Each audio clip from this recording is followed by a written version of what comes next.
اب انشاءاللہ ہم روزے کے مکروہات کے بارے میں چند باتیں عرض کرتے ہیں کہ بعض چیزیں ایسی ہوتی ہیں جن سے روزہ ٹوٹتا تو نہیں ہے، لیکن حالت روزہ میں ان امور کا ارتکاب روزے کی نورانیت کو ختم کر دیتا ہے۔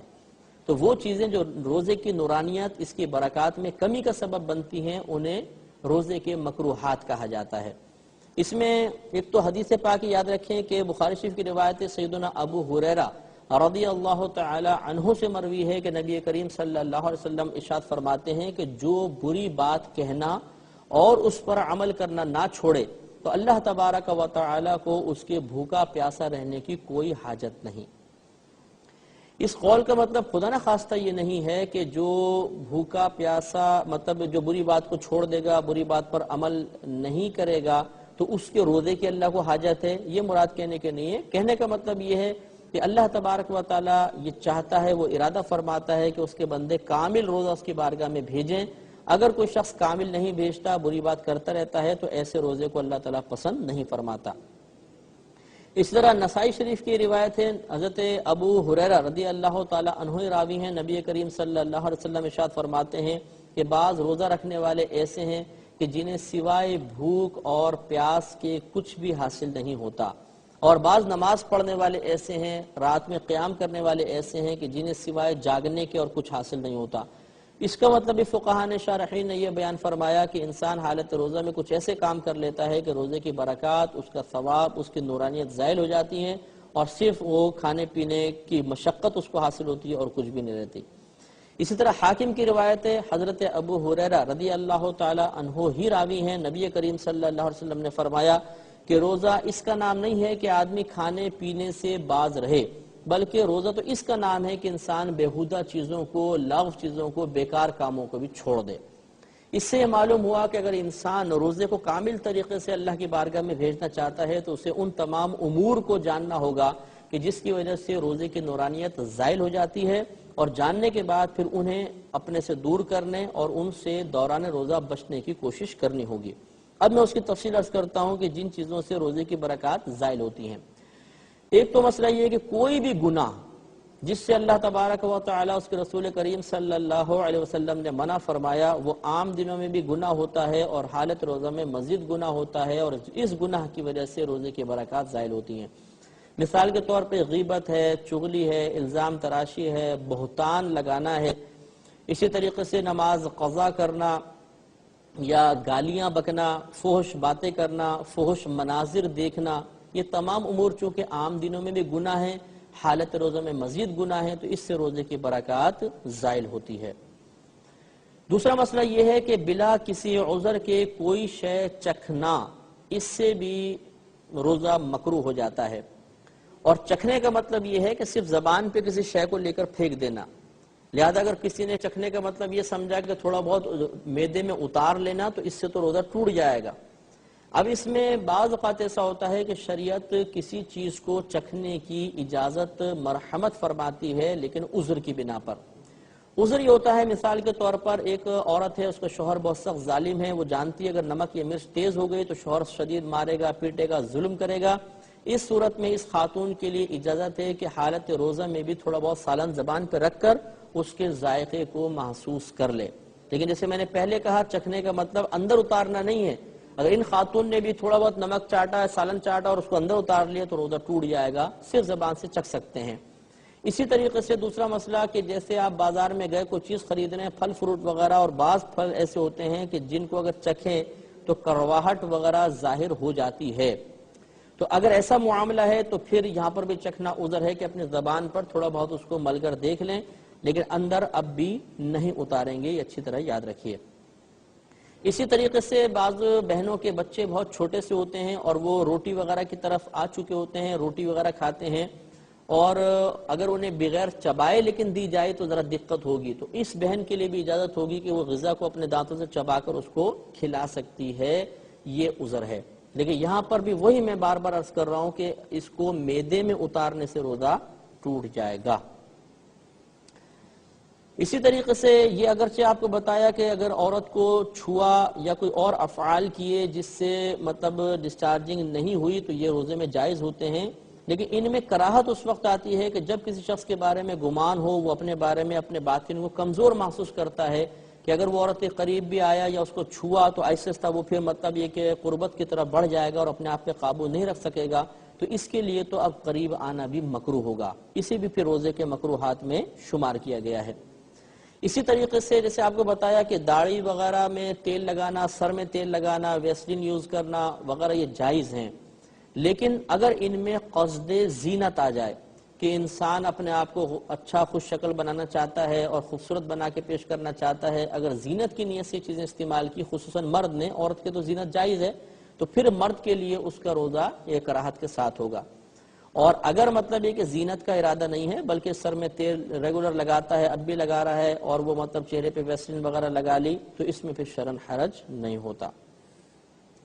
روزے میں مسواک کرنا یہ آپ کو بتایا کہ بلا کراہت جائز ہے۔ ہاں، ٹوتھ پیسٹ اور منجن کے بارے میں ہم نے کلام کیا تھا کہ چونکہ ان میں ذائقہ ہوتا ہے اور بلا عذر کسی شے کو چکھنا مکروہ ہوتا ہے، لہٰذا اگر ٹوتھ پیسٹ یا منجن کے ذرات حلق تک پہنچنے نہ بھی دیے گئے تب بھی کم از کم زبان ان کا ذائقہ محسوس کرتی ہے، اور یہ کوئی عذر یہاں پر متحقق نہیں ہے چکھنے کا، لہٰذا اب یہاں پر ٹوتھ پیسٹ اور منجن استعمال کرنا منع ہوگا۔ لیکن جیسے میں نے پچھلے پروگرام میں عرض کیا تھا کہ اگر کسی کوئی پبلک ڈیلنگ ہے، وہ گفتگو لازم کرنی ہوگی اس کو، اور اس کو اندیشہ ہے کہ اگر منہ میں تغیر ہوا، بدبو وغیرہ ہوئی تو بدزن کچھ سامنے والا ہو جائے گا اور اس سے بزنس پر یا دیگر کام پر برا اثر مرتب ہوگا، تو اس کے لیے چکھنا اب عذر ہو سکتا ہے۔ اب وہ بہت احتیاط کے ساتھ پیسٹ اور منجن یوز کر لے، کوئی ذرہ حلق میں نہ پہنچنے پائے، تو پھر اس کے لیے جائز ہو سکتا ہے۔ ایک مسئلہ یہ بھی یاد رکھیں کہ دوران وضو جبکہ حالت روزے میں انسان ہے تو کلی وغیرہ میں مبالغہ کرنا منع ہے۔ مبالغے کا مطلب یہ کہ بہت زیادہ منہ بھر کر کلی کرنا، کیونکہ اس میں اندیشہ ہے کہ بہت زیادہ کرے گا تو کوئی حلق میں چیز چلی جائے، اس لیے حالت روزہ میں بہت تھوڑا سا پانی لینا چاہیے اور اسے اچھی طرح منہ میں گھما کر پھینکیں۔ اسی طرح ناک میں پانی چڑھانا اس طرح کہ یہ شک و شبہ پیدا ہو جائے کہ شاید یہ اوپر چڑھ گیا ہے اور روزہ میرا ٹوٹا ہے، یہ مکروہ ہوتا ہے، لہذا حالت روزہ میں انتہائی احتیاط کے ساتھ وضو وغیرہ کرنا چاہیے۔ جیسے کہ پہلے آپ کو بتایا کہ اپنا تھوک انسان کتنی ہی مقدار میں نگل جائے اس سے روزہ نہیں ٹوٹتا، لیکن اگر کسی نے اس طرح روزہ دار نے کیا کہ وہ جان بوجھ کے اس نے بہت سارا تھوک منہ میں پہلے جمع کرتا رہا اور پھر اس کو نگلا تاکہ مجھے سکون ملے، تھوڑا سا میرا حلق تر ہو جائے کہ پیاس بہت سخت لگ رہی ہے، تو اس سے روزہ اب بھی نہیں جائے گا، لیکن یہ صورت مکروہ ہے، اس میں کراہت ہے، شریعت اس کو ناپسند کرتی ہے۔ تو یہ پہلے آپ کو بات بتا دی کہ بہت سے ایسے امور کہ جن سے روزہ نہیں ٹوٹتا، ضروری نہیں کہ وہ جائز بھی ہوں بلکہ ان میں سے بعض ایسے امور ہوتے ہیں کہ مکروہ ہوتے ہیں۔ ایک مسئلہ بھی عرض کیا تھا کہ اگر ہم نہائے ٹھنڈک اندر محسوس ہوئی تو پھر اس سے روزہ نہیں جایا کرتا، لیکن اب اس میں کراہت کا پہلو یہ ہوتا ہے کہ اگر کوئی روزے کو بوجھ سمجھ کر پھر وہ مطلب یہ کہ نہاتا ہے یا گیلا کپڑا کر کے اپنے اوپر رکھتا ہے، تو اب اس صورت میں مطلب کراہت پیدا ہوگی کہ وہ عبادت کو بوجھ سمجھ رہا ہے، اب کراہت ہے، اور اگر بوجھ نہیں سمجھ رہا ویسے اس کے لیے روزہ گزارنا ذرا سا مشکل ہو رہا ہے، دل میں کوئی اعتراض نہیں ہے، روزے کو برا نہیں سمجھ رہا، اب اگر وہ یہ چیزیں استعمال کرتا ہے تو اس کے لیے بالکل جائز ہے۔ ایک مسئلہ بھی یاد رکھیں کہ روزے میں ہر ایسا کام کرنا جس سے کمزوری بہت ہی زیادہ غالب ہو جائے وہ بھی مکروہ ہوتا ہے، اس لیے فقہا نے فرمایا کہ اگر کوئی سخت کام کرتا ہے اور اسے ڈیوٹی سے ذرا مطلب ریلیف مل سکتا ہے، مالک اس کو اجازت دے گا تو پھر وہ کام تھوڑا کرے رمضان میں، تاکہ اس کام کی وجہ سے روزے کا ضعف بہت زیادہ محسوس نہ ہو، کیونکہ جب زیادہ ضعف محسوس ہوتا ہے تو معاذ اللہ پھر نفس میں روزے سے متعلق ناپسندیدگی پیدا ہوتی ہے اور یہ شریعت کو محبوب نہیں ہے۔ اس سے ہمارے وہ مطلب نوجوان بھی درس حاصل کریں کہ جو رمضان میں کرکٹ وغیرہ بہت زیادہ کثرت سے کھیلتے ہیں تاکہ روزہ آرام سے کٹ جائے۔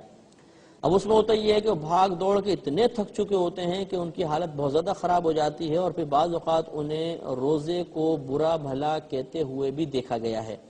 لہذا ہر ایسا کام کہ جس سے انسان تکلیف میں مبتلا ہو جائے اور مطلب روزہ بوجھ محسوس ہو وہ کرنا ناجائز ہوتا ہے، لہذا اب اس طریقے سے روزہ میں کوئی سخت کام نہیں کرنا چاہیے یا نہیں کریں گے۔ اسی طریقے سے یاد رکھیں کہ اگر کوئی بعض لوگ یہ سوال کرتے ہیں کہ جی روزہ اگر ہم رکھیں تو اتنی کمزوری غالب ہو جاتی ہے کہ کھڑے ہو کر نماز بھی نہیں پڑھ سکتے ہیں، تو کیا ہم روزہ چھوڑ دیں؟ تو نہیں۔ یاد رکھیں کہ اگر کوئی شخص یہ سمجھتا ہے کہ میں روزہ رکھوں گا تو بہت زیادہ ضعف پیدا ہو جائے گا اور اتنا ضعف ہوگا کہ کھڑے ہو کر نماز نہیں پڑھ سکتا، تو فقہا نے یہی فرمایا کہ اس کو چاہیے روزہ رکھے اور بیٹھ کے نماز پڑھے۔ لہٰذا اگر کسی نے اس وجہ سے کہ روزے میں اس سے کمزوری پیدا ہوتی ہے روزہ چھوڑا تو یہ گناہگار ہوگا، اور اگر وہ روزہ مثلا رکھتا ہے اور پھر ذوف شدید غالب ہو گیا اور بیٹھ کے نماز نہیں پڑھتا، کھڑے ہو کر پڑھتا ہے، تو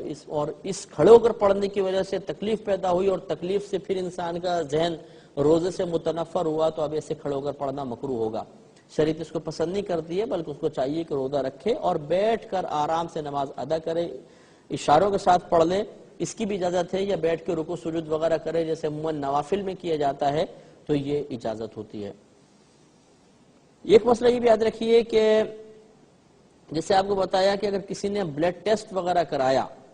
اور اتنا خون نہ نکلا کہ جس سے ضعف غالب ہو، تو یہ بلا کراہت جائز ہے۔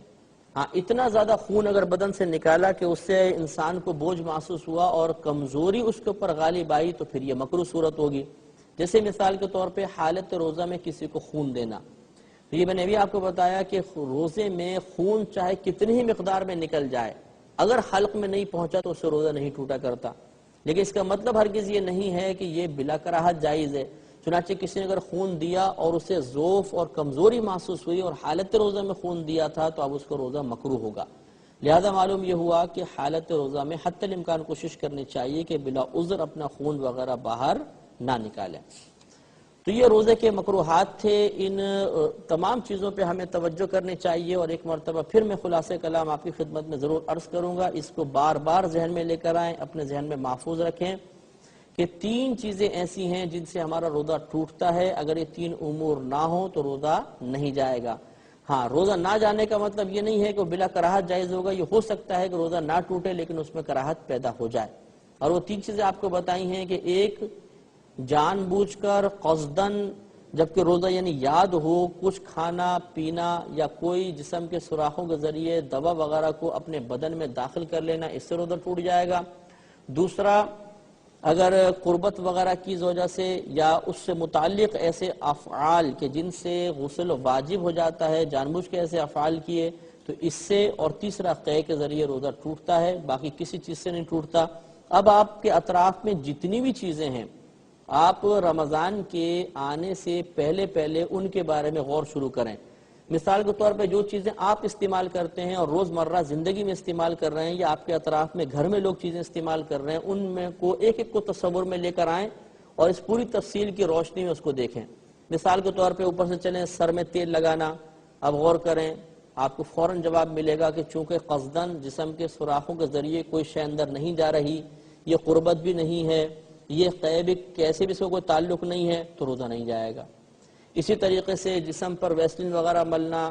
شیو کرنا، خدا نخواستہ ویسے تو بچنا ہی چاہیے، لیکن کوئی شیو کر رہا ہے، خط بنوا رہا ہے، حجامت بنوا رہے ہیں، یا اچھا لباس پہن رہے ہیں، یا عورتیں مہندی لگاتی ہیں، ناخن وغیرہ کٹواتے ہیں، تو ان 3 اصول کی روشنی میں آپ ہزارہا مسائل کا حل معلوم کر سکتے ہیں۔ اس کے علاوہ روزے کے مکروہات آپ اور دیکھ لیں، ان میں بھی خلاصہ کلام یہ ہوتا ہے کہ اگر روزے کو بوجھ سمجھ کر کوئی جائز کام کر رہے ہیں تو وہ تمام کام مکروہ ہوں گے۔ اسی طرح گناہ کا ارتکاب انسان جان بوجھ کر کرے تو روزہ اس سے مکروہ ہوگا، اور اس کے علاوہ اگر انسان ایسا کوئی کام کرے جس سے روزہ ٹوٹنے کا اندیشہ ہو اور بلا عذر وہ کام کرے گا تو اس سے بھی روزے میں کراہت پیدا ہوتی ہے۔ تو یہ چند ایسے اصول ہیں کہ انشاءاللہ اگر عوام الناس ان اصولوں کو اپنے ذہن میں رکھے اور اپنے اطراف میں ہونے والے معاملات کو ان تفصیل کی روشنی میں بار بار دیکھتے رہیں اور بار بار ان کے بارے میں غور و تفکر کرتے رہیں، تو انشاءاللہ رمضان میں پھر کوئی مسئلہ پیدا نہیں ہوگا اور کسی بھی قسم کے وسوسے نہیں آئیں گے۔ اس لیے اب رمضان کی آمد سے پہلے آپ کو پریکٹیکل کرنا ہے، باقاعدہ ایک ایک چیز کے بارے میں غور و تفکر کریں اس تفصیل کی روشنی میں، اور ہو سکے تو ان کو لکھتے جائیں، یا آپ گھر کے 2 افراد ان چیزوں کو جاننے کے بعد آپس میں ایک دوسرے سے کراس کوسچن کریں، اچھا یوں ہو تو بتائیں کیا ہوگا، یوں تو کیا ہوگا، جس کا حل معلوم نہ چلے ایک دفعہ پھر یہ CD وغیرہ آپ دیکھیں اور ان تفصیل کو ذہن میں لا کے دوبارہ کریں، تو انشاءاللہ تعالیٰ آپ یہ دیکھیں گے کہ کوئی ایسا مسئلہ نہیں بچے گا جس کو آپ خود بخود گھر بیٹھے حل نہ کر لیں۔ یہ اللہ تعالیٰ کی کرم نوازی ہے کہ اس نے ہمیں اس چیز کی توفیق عطا فرمائی۔ اب انشاءاللہ اگلے پروگرام کے ساتھ دوبارہ آپ کی خدمت میں حاضری کا شرف حاصل ہوگا، اس وقت تک کے لیے اجازت مرحمت فرمائیں۔ وآخر دعوانا ان الحمد للہ رب العالمین۔